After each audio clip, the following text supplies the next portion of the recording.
Salut tout le monde, c'est encore moi et bienvenue pour cette nouvelle vidéo sur les versions Ultra Soleil et Ultra Lune. Des versions qui font partie des plus détestées par les fans puisqu'elles ont été vendues un peu comme des suites aux versions Soleil et Lune alors qu'en fait c'est plus une mise à jour. Ce qui est dommage, c'est que si les versions Soleil et Lune n'avaient jamais existé, je suis persuadé que ces jeux auraient eu un accueil très favorable.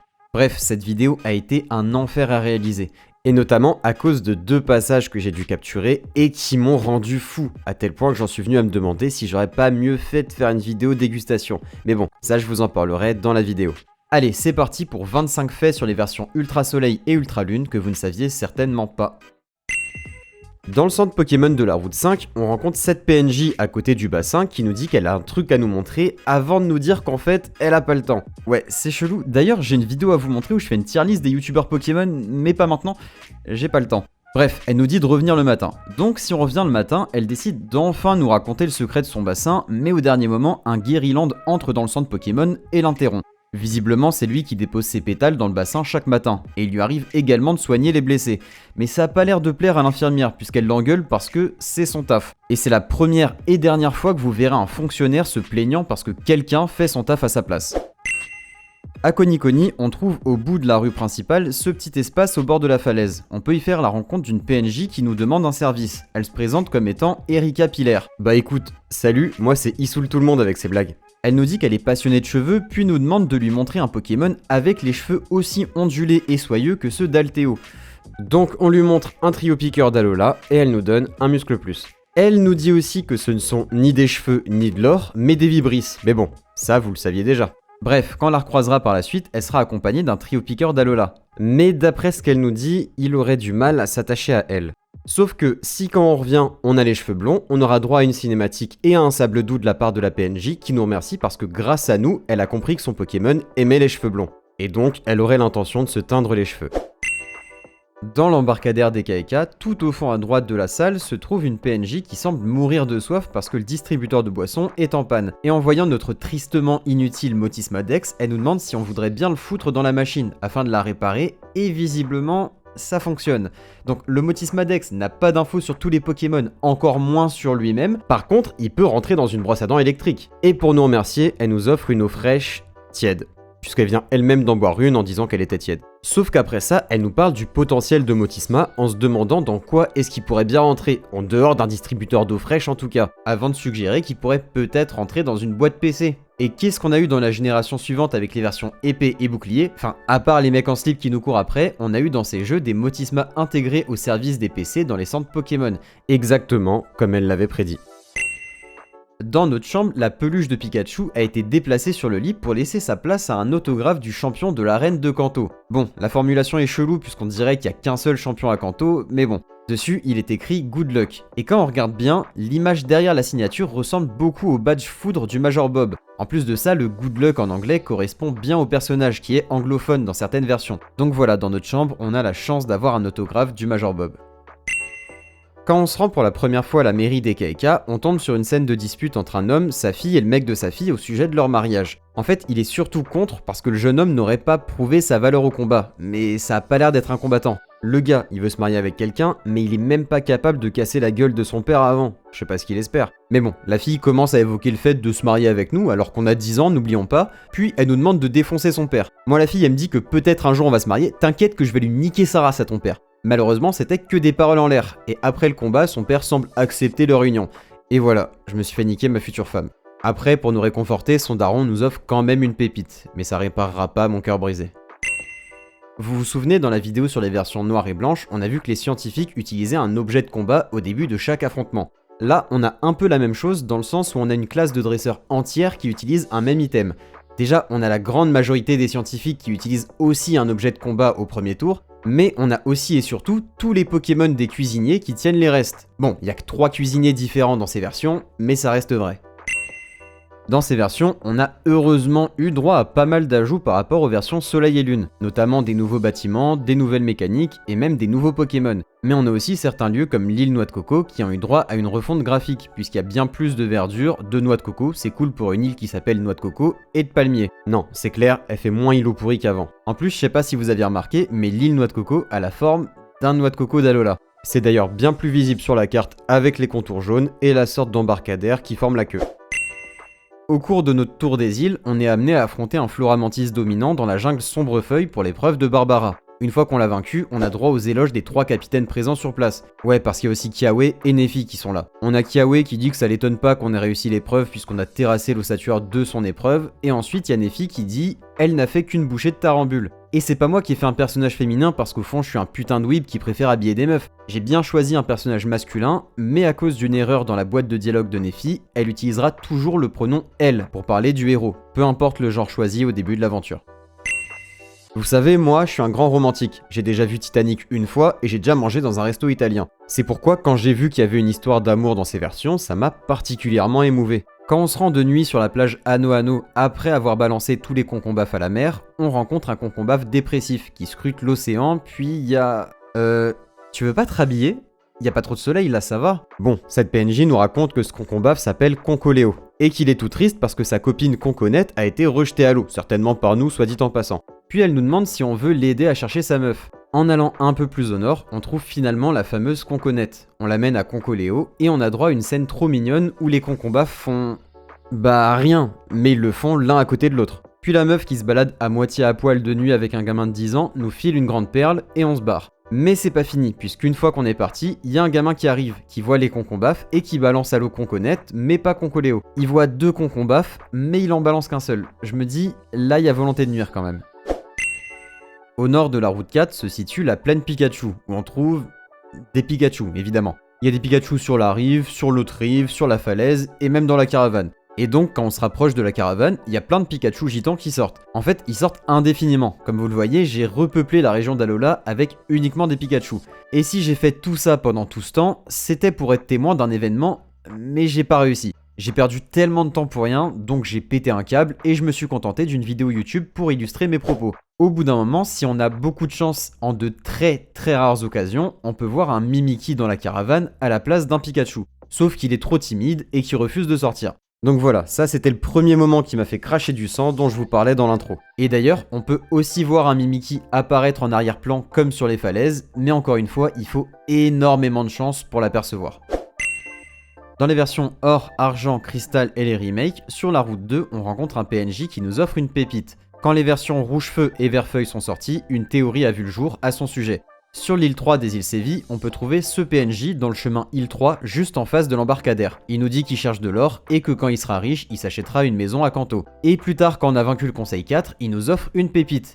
Eh bien, d'après cette théorie, il s'agirait du même personnage que dans les versions de la seconde génération et leur remake. En effet, les sprites correspondent, les 2 personnages nous offrent une pépite, et en plus de ça, celui de la route 2 n'a pas encore emménagé dans les versions de la première génération. Donc ça pourrait coller même si ça reste qu'une théorie. Mais vous vous en doutez, je vous parle pas de ces versions sans qu'il y ait un lien avec Ultra Soleil et Ultra Lune. Dans l'embarcadère de Malier, on rencontre un vieux monsieur qui nous dit que son chemin fut long, mais qu'il est enfin arrivé à Alola. Puis il nous offre une pépite, avant d'ajouter, quand on lui reparle, qu'il déterrait plein de pépites dans sa jeunesse sur les îles Séville. Et là, c'est clairement pas une théorie, il s'agit bien du même personnage que dans les versions rouge-feu et vert-feuille. Bon, il a perdu du poids et des cheveux et il a gagné du bronzage et de l'âge, mais ça a l'air d'être lui. Et du coup, peut-être que c'est aussi le même PNJ que dans les versions de la deuxième génération et leur remake.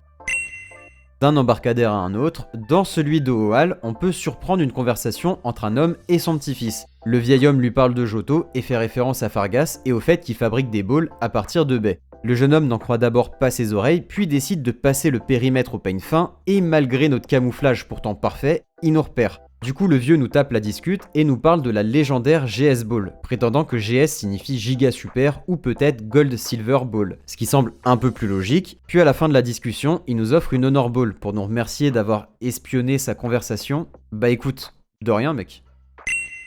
Parmi les nouveautés qu'ont apporté ces versions par rapport aux versions originales, on trouve le Surf des Mantas, un mini-jeu où on doit faire le plus de points sur un parcours donné en faisant des figures sur une très longue vague. Sérieux, il y a des archipels indonésiens qui ont disparu pour moins que ça, avec un des mantas. Et en vrai, c'est cool d'apporter ce genre de nouveautés, même si ça ajoute pas grand chose en termes de gameplay, ça permet d'appuyer notamment la cohérence de l'univers. Et ça ajoute aussi un mini-jeu assez sympa, on va pas se mentir. Bref, là où je voulais en venir avec le Surf des Mantas, c'est que cette feature marque la première fois où il a été possible d'obtenir un Pikachu connaissant la capacité Surf, normalement dans un jeu de la série principale. Parce qu'avant, les seuls moyens d'en obtenir un étaient de passer par Pokémon Stadium pour les 2 premières générations, par Pokémon Box Ruby et Saphir pour la 3e génération, et pour la 4e génération, il fallait passer par Pokémon Battle Revolution, ou avoir eu la chance d'obtenir l'événement permettant d'envoyer un Pokémon dans la forêt jaune via le Pokéwalker dans les versions Heart Gold et Soul Silver. D'ailleurs, de cette façon, on pouvait aussi récupérer un Pikachu connaissant l'attaque Vol. Puis ensuite, jusqu'à la 7e génération, il était impossible d'obtenir un Pikachu Surfer sans tricher et hors événement. Dans le centre commercial d'Eka Eka, on trouve le donneur de capacité, enfin un des donneurs de capacité. En l'occurrence, il s'agit de celui qui permet d'apprendre les capacités air d'herbe, air de feu et air d'eau, à condition d'avoir le bonheur du Pokémon en question au maximum. Parmi les Pokémon pouvant apprendre ces capacités, on retrouve tous les starters du type en question, par exemple les starters feu qui peuvent apprendre air de feu, et Sylvalier. Enfin non, aussi étrange que ça puisse paraître, Sylvalier n'est capable d'apprendre que air d'herbe, alors qu'il est censé pouvoir posséder tous les types, à l'image d'Arceus. Du coup, c'est assez bizarre de lui donner accès qu'à la capacité plante, sachant que les autres sont globalement les mêmes capacités, avec juste le type qui change. Même si on lui donne par exemple l'arôme feu, il apprendra que l'attaque plante. Beaucoup pensent qu'il s'agit d'un glitch et je suis de cet avis. Mais si c'est bien ça, Game Freak l'a assumé jusqu'au bout puisqu'en 8ème génération, ce donneur de capacité est de nouveau disponible à Kickenham. Et encore une fois, Sylvalier ne peut apprendre que air d'herbe. On peut noter pour finir que dans le jeu Pokémon Rumble Rush, Sylvalier peut bien apprendre les attaques air d'herbe, air de feu et air d'eau. Bon, dans les facs précédentes, on a vu quelques quêtes secondaires, et évidemment, il en reste énormément. S'il y a bien quelque chose que ces versions ont de bien, c'est le nombre de quêtes secondaires. Et je voulais parler de plein d'autres encore, mais ça aurait fait beaucoup trop de facts, donc j'ai décidé de toutes les regrouper dans celle-là. Dans le commissariat de la route 9, il y a un policier qui dit qu'il trouve son collègue bizarre, et effectivement, quand on va lui parler, on se rend compte qu'il s'agit d'un métamorphe. Du coup, j'ai défoncé un flic, que ça plaise ou pas, je représente la délinquance, un impertinent de plus faisant face aux conséquences. Une fois qu'on l'a vaincu ou capturé, le premier policier nous apprend que c'était un membre de la clique des 5, qui est un groupe de 5 métamorphes, avant de nous demander si on voulait pas faire son taf à sa place, et aller à Konikoni pour nous occuper des 4 autres métamorphes transformés en humains. Et ce qu'il y a d'intéressant avec cette quête, c'est que déjà, chaque métamorphe a une nature prédéfinie, par exemple le faux policier est assuré, mais ils ont également 3 stats dont les IV sont fixes. Toujours dans le même exemple, le policier a 31 IV en défense, 30 en attaque spéciale et 0 en vitesse. Ensuite, on se rend au commissariat d'Eka Eka après avoir réussi l'épreuve d'Alixia. Là, on voit Althéo avec 3 hypnomades. Il semblerait que l'un d'eux lui ait volé une pépite, alors qu'elle était gardée par son macogneur qui l'a retrouvée évanouie sur les lieux. Il nous demande donc de l'aider à trouver lequel de ces hypnomades est le coupable. L'un est spécialiste de l'attaque hypnose, l'autre de machination, et le dernier de l'attaque choc mental. Et peu importe qui on accuse, celui qu'on aura choisi nous attaquera. Et chaque hypnomade a un set d'attaques différent, avec notamment la capacité dont il est expert. Donc suivant si on veut le capturer ou non, le choix peut être important. Et suite à notre combat, Althéo nous remet une maxi pépite. Bon, dans tous les cas, il est perdant. La quête suivante dont je voulais vous parler se trouve encore dans un commissariat, mais cette fois c'est celui de la route 17. Là, on découvre Dan, le doyen de l'île d'Oulaoula, avec un gamin qui essaie de choisir un starter, mais qui a l'air d'avoir du mal à se décider. En même temps, il a le choix entre 3 Miaous d'Alola. Renseigne-toi petit, je crois qu'on se fout de ta gueule. Comme il peine à faire un choix, il nous demande de l'aider à choisir, et donc on tranche entre Miaous, Miaous et Miaous. Personnellement, j'ai choisi Miaous. Et c'est tout, y a rien de plus, mais je trouvais ça marrant, alors voilà. Après, on va sur la plage d'Oulaoula. Là, entre les ramolos, on voit un objet qui brille. C'est un message dans une bouteille nous demandant de l'apporter à l'ami de l'expéditeur, un certain Jocelyn au cap pas si loin. Une fois qu'on a trouvé le fameux Jocelyn, on lui remet la lettre et il nous dit qu'elle lui vient de son ami Étienne avant de nous provoquer en duel. Après l'avoir battu, il nous dit que son ami Étienne travaille comme dresseur dans une arène super connue de la région de Kanto. Et quand on fouille un peu dans toutes les arènes, on se rend compte que dans celle de Jadiel, il y a bien un top dresseur Étienne qui pourrait correspondre dans les versions Heart Gold et Soul Silver, celui qui possède un tauros et un cerfrousse. On continue dans le centre commercial d'Eka Eka. Quand on parle à cette PNJ, elle nous propose d'assister à la parade des Pokémontures. Une fois que c'est fait, elle nous donne 5 Super Balls, puis s'en va. Mais si on quitte la pièce et qu'on revient, cette fois elle nous propose d'assister au Cholours, le plus grand défilé de Cholours de tout Alola, et le seul aussi. Mais pas de panique, ce ne sont pas de vrais Cholours, mais des acteurs en cosplay. Et ça tombe bien parce que j'adore les cosplays. Ça me rappelle les conventions, les ados à poil et les gens qui puent qui font des câlins. Bon, on assiste au défilé. On voit 2 acteurs en costume de Cholours et un 3e qui les rejoint. Sauf qu'il s'agit en réalité d'un vrai Cholours. Et comme tout le monde a fui sauf nous, il nous attaque. Une fois vaincu ou capturé, la PNJ revient et nous offre une potion max. Ouais, super merci.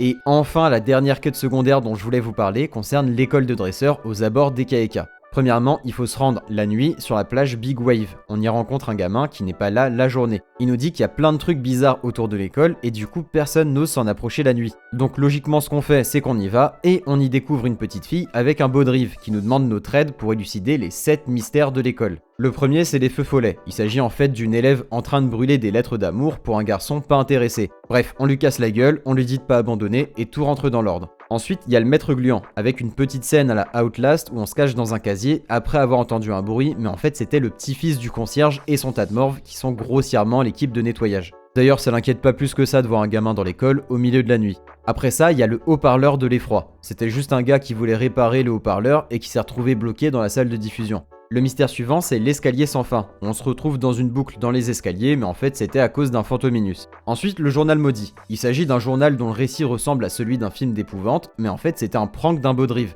Mais cette fois, quand on revient voir la petite fille, elle nous dit que Baudrive lui a joué un tour il y a longtemps. Il l'a pris par la main et que c'était pas de sa faute, c'était la solitude. Bref, le mystère suivant, la classe fantôme, nous emmène dans une salle de classe au milieu de la nuit où tout a l'air de bien se passer, sauf que certains élèves disent des choses étranges. Il y en a un qui nous demande de l'aider et un autre qui nous dit qu'on a fait le bon choix en décidant de ne pas écouter le cours avec eux. Bref, quand on demande au professeur qui c'est, elle nous répond « Je, Baudrive, enfant », avant de se transformer en hypnomade et de s'enfuir. Puis le jeu nous dit que cette hypnomade hypnotisait les enfants. Quand on vient voir la petite fille, elle nous dit « C'était hypnomade, il se souvient de moi ». Et le dernier mystère judicieusement nommé et le 7e mystère concerne la petite fille, puisqu'elle nous dit qu'on a résolu tous les mystères de l'école avant de nous donner les lunettes sages et de nous dire que tout le monde est gentil à l'école et qu'elle vient de loin, de très loin. Puis le gardien de l'école nous interrompt et nous demande ce qu'on fait dans l'école en pleine nuit, et si ça nous prend souvent de parler tout seul comme ça. Évidemment, la petite fille et son baudrive ont disparu. D'ailleurs, petit bonus, quand on se rend dans la salle de classe fantôme, on peut trouver un vieux cahier derrière cette étagère.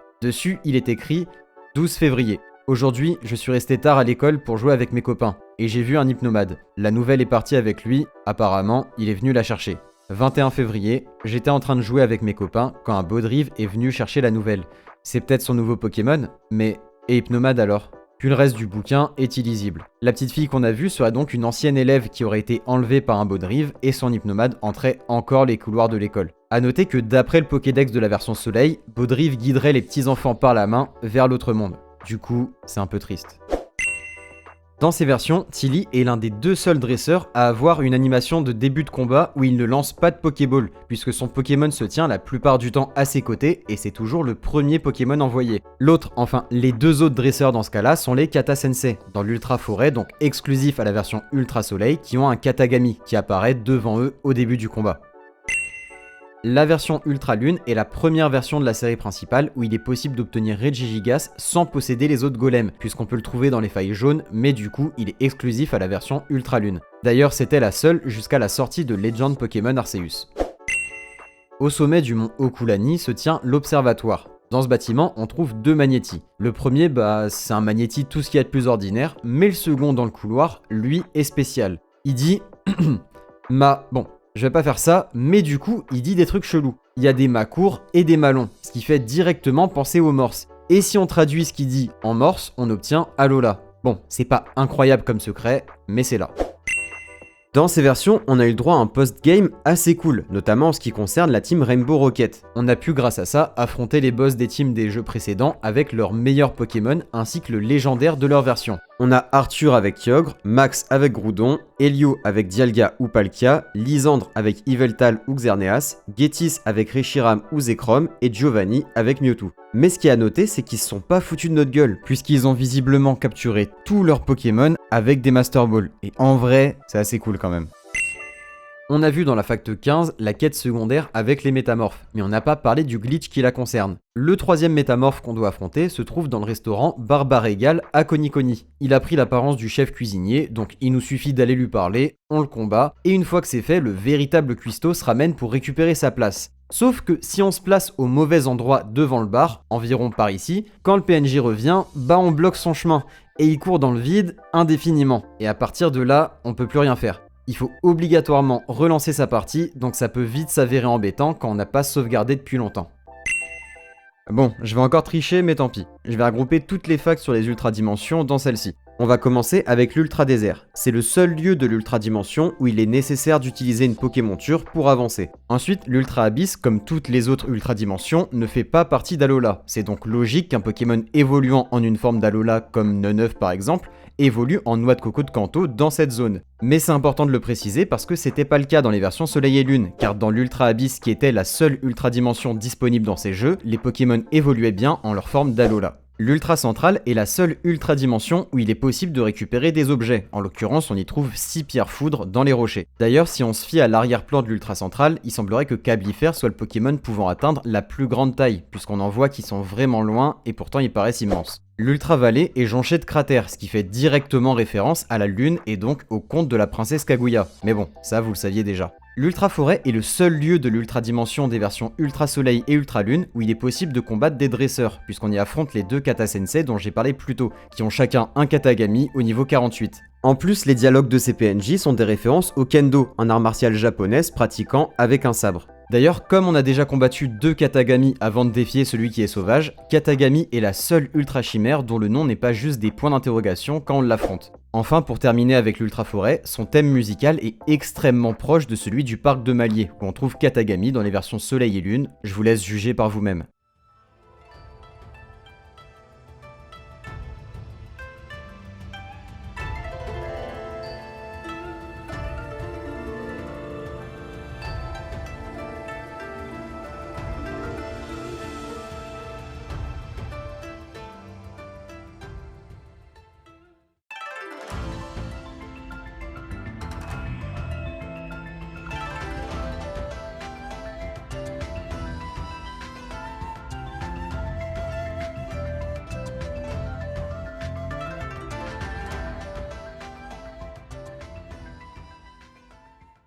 L'ultra dimension suivante dont je voulais vous parler, c'est l'ultra gratte-ciel, la plus rare d'entre elles. Entre celle-ci et celle de Regigigas, c'était un enfer, j'ai pété mon câble dessus.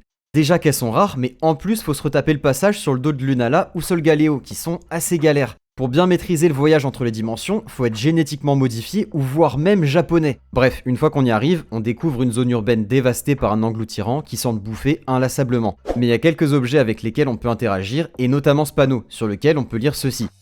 Ce qui fait directement penser au panneau de la mairie d'Ekaeka, sur lequel il est écrit « Mairie d'Ekaeka, on s'occupe de tout ». Et du coup, si on part du principe que l'ultra gratte-ciel est en réalité une dimension dans laquelle Ekaeka a été dévastée, ça colle, puisqu'on trouve ces débris qui ressemblent énormément aux petits portails rouges qu'on trouve un peu partout dans la ville. Il y a des papiers s'apparentant à des avis de déménagement, et justement dans la mairie d'Ekaeka, il y a ce PNJ qui semble gérer les déménagements, et d'ailleurs l'armoire derrière lui est la même que celle de l'ultra dimension. Il y a cette arche brisée qu'on trouve à l'entrée de tous les embarcadères et donc également dans celui d'Ekaeka. Il y a ce panneau qui montre une ville et ses plages, ce qui correspond encore à Ekaeka. Et enfin, il y a même ce muret avec lequel on peut interagir, ce qui fait apparaître le Motisma Dex et qui a une sorte de trou qu'on a déjà vu, puisqu'il est exactement comme ce muret à l'entrée d'Ekaeka, par lequel on peut prendre des photos grâce au Motisma Dex. Ah, et il y a aussi ce poster de Centrale, mais j'ai pas trouvé à quoi il pouvait correspondre, donc si quelqu'un sait, je suis preneur. Et enfin, pour en terminer avec l'Ultra Dimension, on va parler de l'Ultra Dimension 0 et plus particulièrement du thème musical de l'Ultra Dimension 0 qui est assez étrange, voire un peu flippant.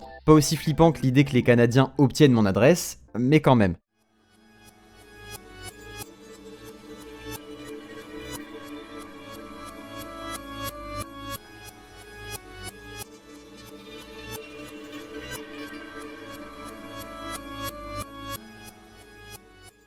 Bref, si on met ce thème musical à l'envers, on obtient le thème Bienvenue à Alola qu'on entend au début du jeu.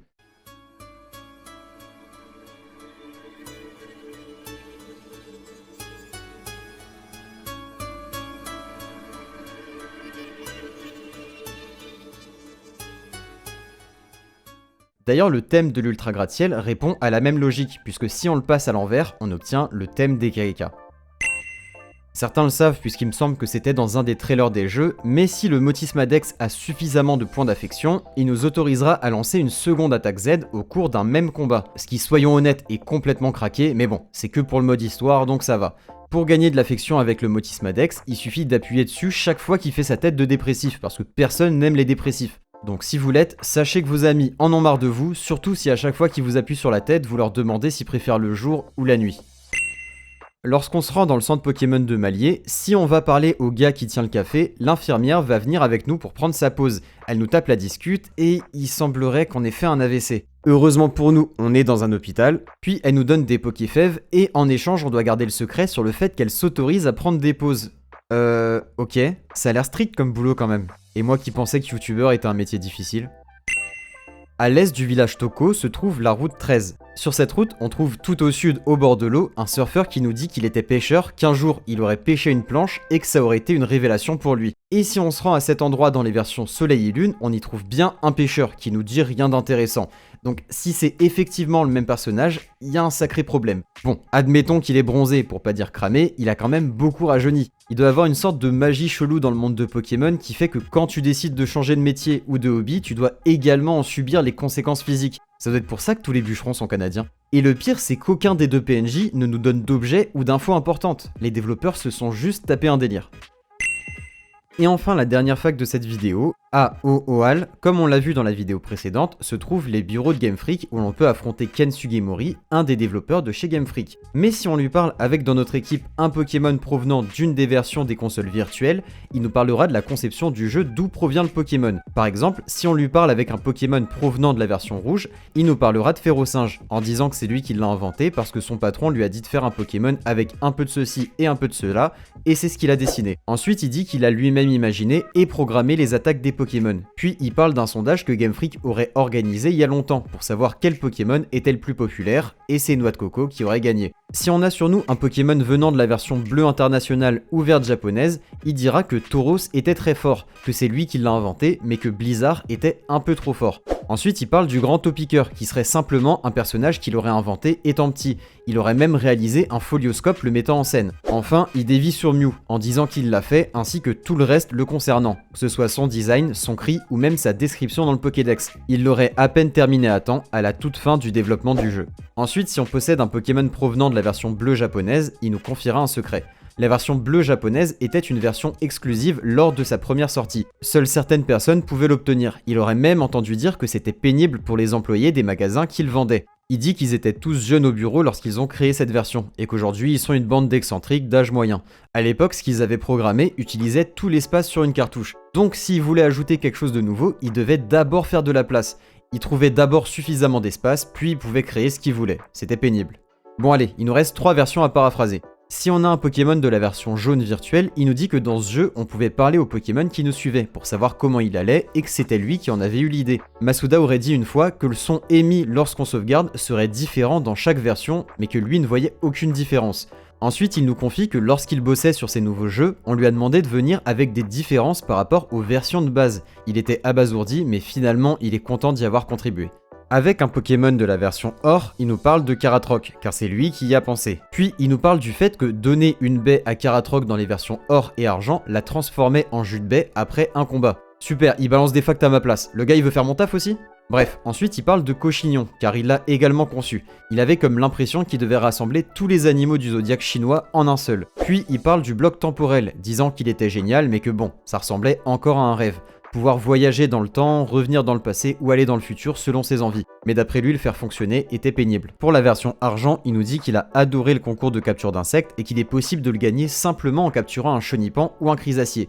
Puis il dit qu'au milieu du développement, on leur a demandé d'intégrer Kanto au jeu. Il a d'abord pensé qu'il allait mourir sur le champ, mais il est content qu'ils aient réussi. Ensuite, et c'est l'info la plus importante et la plus touchante de cette fact, il dit qu'ils avaient du mal à implémenter toutes les données qu'ils voulaient dans les versions or et argent. Ils étaient dans le pétrin, et c'est là que ce gars incroyable, comme il l'appelle, est arrivé et a créé un programme pour eux résolvant tous leurs problèmes. Il termine en disant que peu de temps après, il serait devenu l'incroyable président d'une très grande entreprise. Ce gars incroyable dont il parle est en réalité Satoru Iwata, qui était à l'époque un jeune programmeur, et qui a en quelque sorte sauvé les versions or et argent en mettant au point un logiciel permettant à Game Freak de compiler l'énorme quantité de données que représentaient les versions de la seconde génération et de les intégrer à une cartouche de Game Boy Color. Cet homme est par la suite devenu président de Nintendo de 2002 à 2015, année où il décède, soit 2 ans avant la sortie des versions Ultra Soleil et Ultra Lune, donc ces mots sont en quelque sorte un hommage à Satoru Iwata. Et voilà, c'en est enfin terminé de cette vidéo sur les versions Ultra Soleil et Ultra Lune, j'espère qu'elle vous a plu et appris des trucs. Désolé pour le temps qu'elle a mis à sortir, mais bon, j'ai un peu plus galéré que pour les autres. D'ailleurs, je sais pas si vous aviez remarqué, mais j'ai refait les miniatures de la plupart de mes vidéos, je les trouve assez cool. Comme d'habitude, pensez à vous abonner si comme moi il vous arrive de fermer les yeux lorsque vous dormez. Il va être temps de se dire au revoir, sur ce je vous dis à la prochaine. Ciao.